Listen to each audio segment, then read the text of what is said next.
Hi,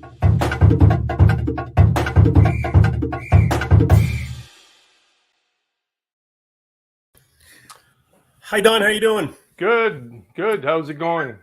Good. So this is a special live stream edition because a lot is happening in the city of Brampton. I can see my hair is all kind of messed up, but we got to walk through some stuff today because there was an unhinged, because that's one of the Toronto media call it, press or media conference by the block of councillors who want Elaine Moore on council. Mm-hmm. You were there with me, Don. You saw that. You've been seeing what's been going on online. These councillors are using what's happened to the mayor at the federal conservative leadership race. As you all know, he's been disqualified. You cannot be living in Canada and not have heard that. And so the mayor's battling that, right? And there's some legitimate reasons we're finding out why. We don't think the Conservative Party wants his brand of conservative leadership, which includes, by the way, people like me, brand new to the Conservative Party. So I am fuming mad at that. But then on top of that, these four councillors today, right? Is it four yet? Well, five total. There's five total. So the ringleader, Martin Medeiros, his co-ringleader, Pat Fortini, and then Jeff Bowman, who's in the background all the time, and then Gurpreet Dillon, who the Integrity Commissioner found guilty of sexual assault because a woman had to tell him 74 times to leave her alone while she was in her hotel room on city business in Turkey. And the only reason the police haven't investigated and charged him is because it was in Turkey, outside of Canada, outside of their jurisdiction. So this is the group of people today that are using the mayor's, whatever he's dealing with right now, to try to get their own media attention. And they dragged Toronto media out here this afternoon at 3:00. Yeah, and like I said, they issued a press release, I think an hour or two beforehand, stating that the situation with Patrick, it was a bad thing for the city, another bad mark against the city. But at the same time, those allegations are just allegations on Patrick. I mean, it's something. If you can't go ahead and say someone's guilty of murder before the trial has even begun, and that's what the councillors did today. Yeah. So while we're talking, Don, I've got some B-roll from what we taped today, because this was the most interesting thing to me, right? We had Elaine Moore, the person who these councillors won on council, who has nothing to do with Ward 7 and 8, who's retired, who's collecting her pension, who got severance pay. They want her on council because she's the ringleader of the whole thing, right? She's going to support everything they want to do, which is continuing to fire people. So I'm going to have this in the background while you continue talking. Yeah, so I mean, they went on to, basically take this opportunity, that the situation in regards to what Patrick is dealing with at the Conservative leadership race, they took this as an opportunity to call out the Toronto media and ask and say that basically there's all sorts of things going on, and this is just indicative of what's going on in Brampton over the last 2 years. Martin Medeiros was citing a whistleblower. There was talking about hiring practices. What he didn't say was all those allegations were unfounded. They were investigated by Deloitte. They were investigated by the Ontario Ombudsman. So he's bringing up stuff that's already been investigated. And it's also ancient news, right? It's ancient news. By the way, it's already been investigated. So why is he bringing that up during this press? Look at Elaine Moore. I don't know what she's doing to the reporter here. It's like it's unbelievable to me. She's just like twirling around this press conference. And I called her out during the press conference, Don. I asked, why don't we let Elaine Moore speak? Ask her why she's in the middle of this thing. Right. So let's see. Like, we have a clip here. We asked him a question. Yeah, let me just back it up for you. Here we go. Hang on. So, Councillor, the main sticking points for the four other councillors and the mayor is that you want to input Elaine Moore into that empty seat. If you eliminate Elaine Moore, I'm sure the other four councillors and the mayor will come back. Why are you so adamant that Elaine Moore fill that seat? So, thank you for the question. We have not been adamant. We're open to the discussion. We can't have the discussion outside of council. So, if we're not in council to discuss, put forth suggestions. Till this day, I have not heard one reason why Councillor Moore should not be appointed. I'm going to stop it there. Yeah. Because you and I know that is just a lie. Yeah, absolutely, 100%. There's been all sorts of banter back and forth in the social media, plus in council, from other councillors, including Harpreet Singh, the mayor, Rowena Santos and Paul Vicente about and why. we had residents. I think Azad Gayad put his Absolutely, name in. 100%. I've heard that former councillor Gail Miles would have been interested in it. Like, but there was no process to submit your name to review. Not that any there was no person process wants it. involved because the seat wasn't vacant. And this is what these councillors are trying to sell to Toronto media that doesn't follow the internal politics of what's going on here in Brampton. As Martin clearly stated, we have very limited access to media in this town, which is an unfortunate situation. We all know that, but we're trying to fill some of the void. But at the same time, he's trying to spin his thing to the Toronto media hook, line, and sinker without them, because they don't follow what's going on in Brampton Council. Yeah, and so let's keep it going here. So that is the discussion. So as of today, if there's other names, if they give a reason why they don't want an ex-councillor who's been a councillor for 30 years, who was a former school trustee, and it's interesting when we hear the mayor talk about his votes, his memberships being disenfranchised for the Conservative Party, his 150,000 memberships, Ward 7 and 8 does not have representation right now. There's not a councillor there. There's people that... Yeah, I'm calling this out too, right? Because the reason we're in this situation is because they pre-appointed Elaine Moore, and it's opened a can of worms. Exactly. They did that. Exactly. It's not that they don't have representation, because when Charmaine Williams, even before she declared her seat vacant, they appointed Elaine Moore. The 6 did, including Charmaine Williams, who is now an MPP, voted in favor of Elaine Moore. There was no process, and according to the Municipal Act, the seat has to be vacant before they can actually have that. And one of the discussions is that the seat wasn't vacant when they made that decision, and that's why it's in court right now. And as we talked about last night on the show, there is a judicial review of that decision. And so the mayor and Councillor Santos, Councillor Vicente, Councillor Singh, and Councillor Paleshi and the mayor all say we cannot have a council meeting because any decisions made at that council meeting with Elaine Moore on it is subject to legal disputes. Exactly. And that's Martin says later, we can't get business done. And you could get business done very easily. Take Elaine Moore out of there.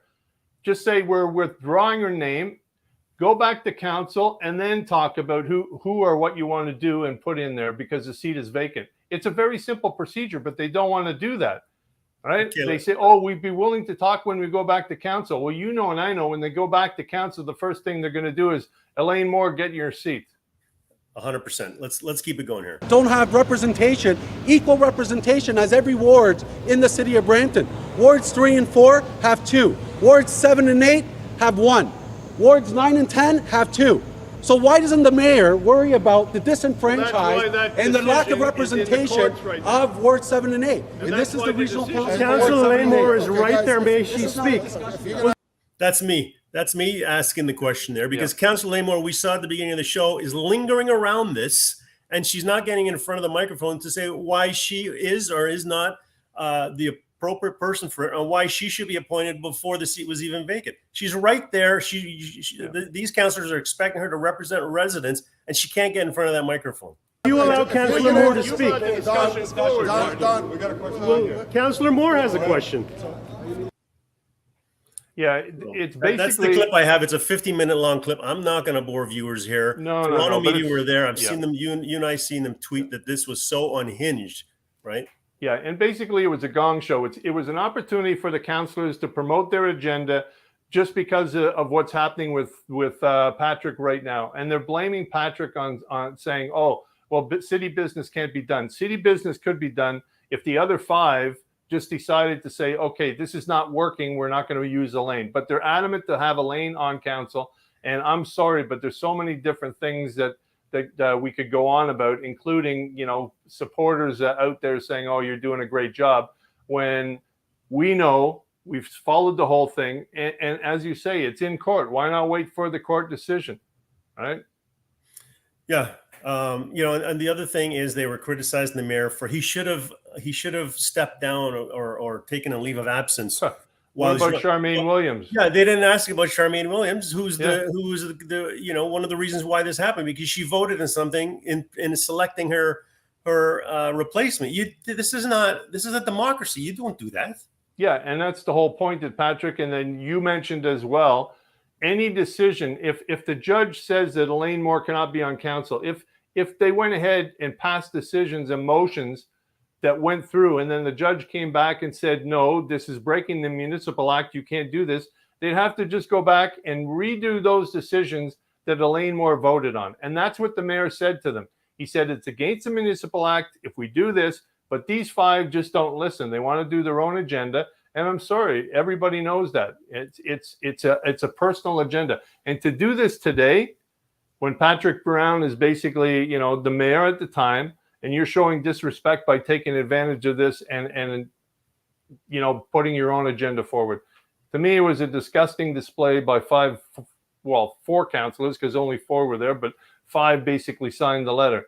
Yeah, and where's the other one? Where's Doug Willens? Was he not willing to stand in front of a microphone to well, apparently not. Apparently not. It's like, if you stand behind your convictions, you get up there and that, have the opportunity to talk about what's going on.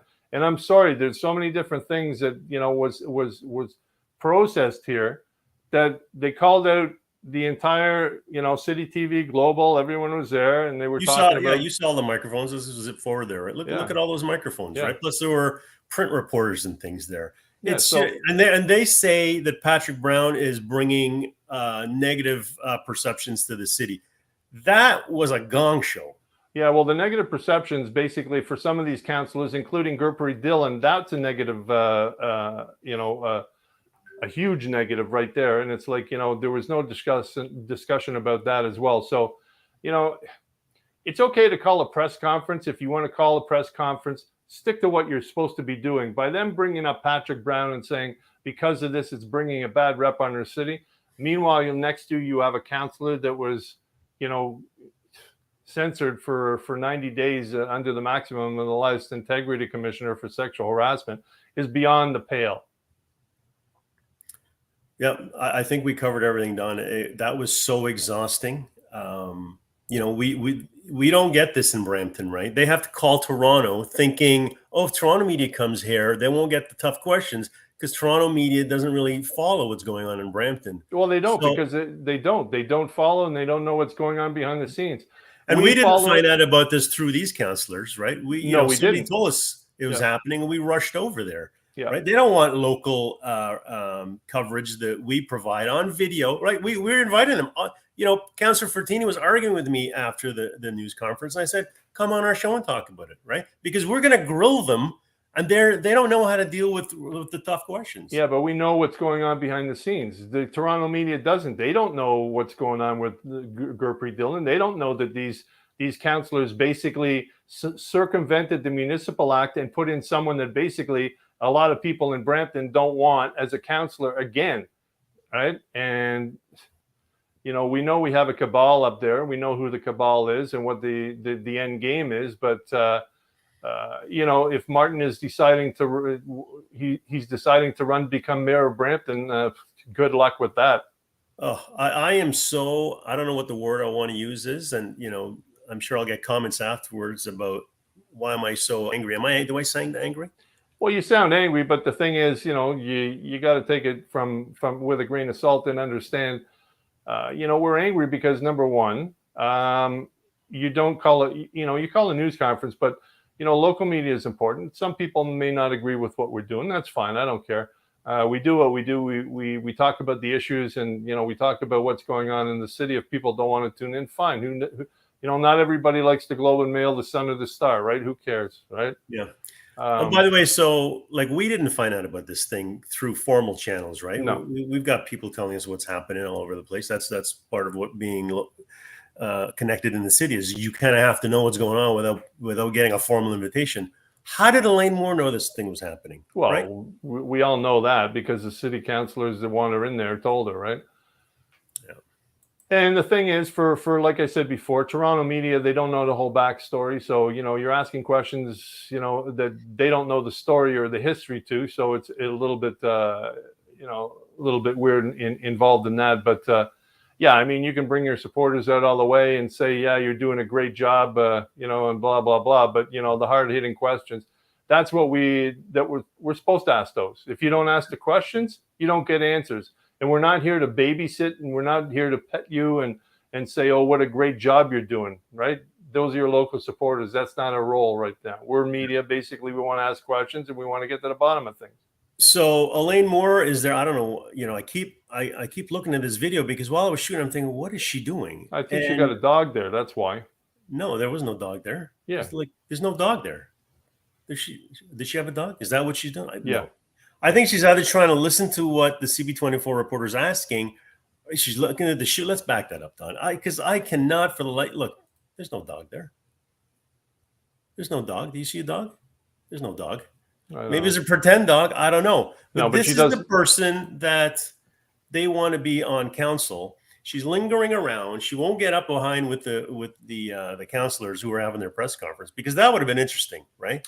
Well, regardless of what she's looking at, the point is that she didn't get up and she didn't talk and she wasn't, if there's an opportunity, I would have thought, look, this is the situation. But apparently when you're calling a press conference, they called it under the guise of Patrick is under this cloud, which brings Brampton under the cloud, which means, we have the investigation. We're doing a Brampton U investigation. These are all allegations. The allegations against Patrick are allegations. They're not proven.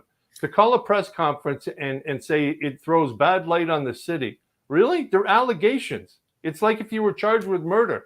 What? I'm going to go right out and say, you know what? By the way, yeah, Martin's been charged with murder. This is he hasn't even gone to trial. And as for the Brampton U investigation, it was initiated by the 6 councillors, 5 now, because apparently they're out to get another councillor and Patrick, and it's and they named the other councillor. You don't, of course, but at the same time, it's a fishing expedition and it's only started. It's a forensic audit. So so you got an investigation going on. What's the big deal?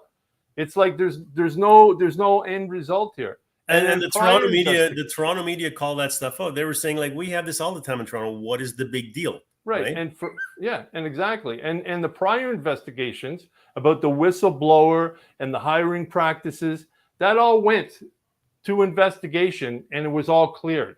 So bringing that up and saying, oh, well, let's, we have this and this and this.